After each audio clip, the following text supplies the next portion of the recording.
Some breaking news out of Green Bay this morning. The Green Bay Packers have given Jordan Love a one-year extension. Packers and Jordan Love have agreed on a one-year contract extension worth up to $22.5 million, including $13.5 million fully guaranteed per source. So this comes on the day that was the fifth-year option deadline. So the Packers had to decide today whether to accept Jordan Love's fifth-year option or decline Jordan Love's fifth-year option, and instead they went the route of giving Jordan Love a one-year extension. Now, a lot of you may be thinking right now, why did the Packers do this? A fifth-year option for a quarterback or Jordan Love next year would be just over $20 million, where this new extension is worth up to $22.5 million. So you would think, oh, why are they paying more when they could have just accepted the fifth-year option?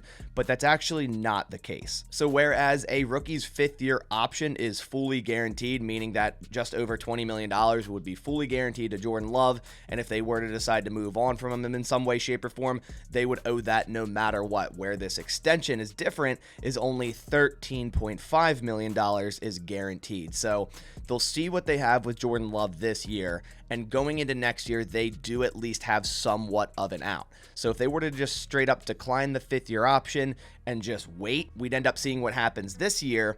And what if Jordan Love played really, really well? Then the Packers had to strike a long-term extension with him at like $30+ million per year. So what this does, and I really like this, and it's a good job by Brian Gutekunst and Russ Ball, is if Jordan Love does play, above expectations or on expectations, then you have him very cheap next year at only a guaranteed of $13.5 million. I'm sure where that $22.5 million comes into play is certain incentives and things like that. Just a couple days ago, Brian Gutekunst said $20 million would be a lot to pay a player that really hasn't played yet. And they do believe in Jordan Love, but he's right. Giving a quarterback a guaranteed $20 million next year that has really only started one game and hasn't really played much more than that is pretty hard to justify. Because if he played bad, you're on the hook for $20 million. And if he played really good, yes, you get a good deal and it's at $20 million. But now they get the best of both worlds with this one-year extension. If he plays really good, the contract is still only up to $22.5 million, still a bargain,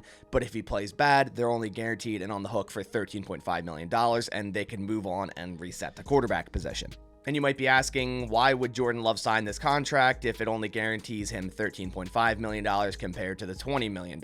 It's because it gives him more incentive. So not that Jordan Love isn't going to go out there and give his 100%, but if he truly believes in himself, which he does, he can make now more money than he would have next year at that $22.5 million mark. So he's basically betting on himself, which I really like.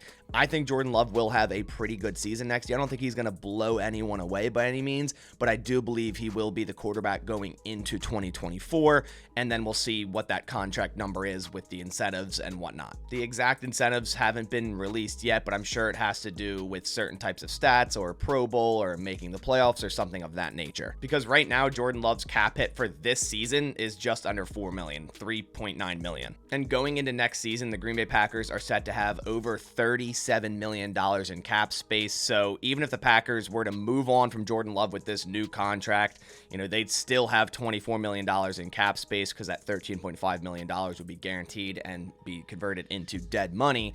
But if Jordan Love does good and stays, yes, his contract will be up to $23.5 million, but I doubt his cap hit would be that high. I'm sure it'd be right around the $14 to $15 million mark, the same as if they were to move on from him. So the Packers should have somewhere around $24 million in cap space next year with or without Jordan Love. And they can actually gain another $21.5 million in cap space from moving on from David Bakhtiari, who is set to have a $40.5 million cap hit next year. So obviously something is going to change with that as well.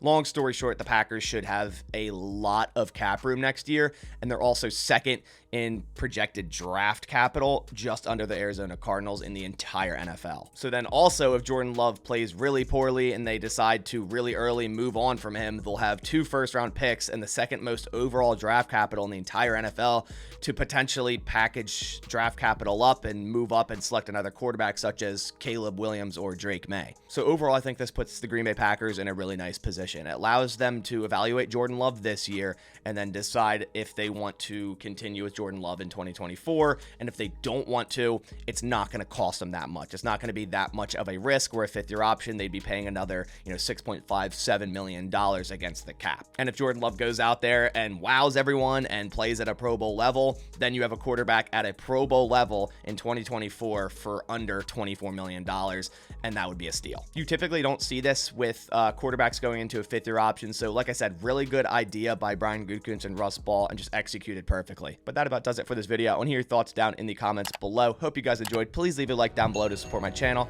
I'll catch you on the next one, and as always, go Pack Go.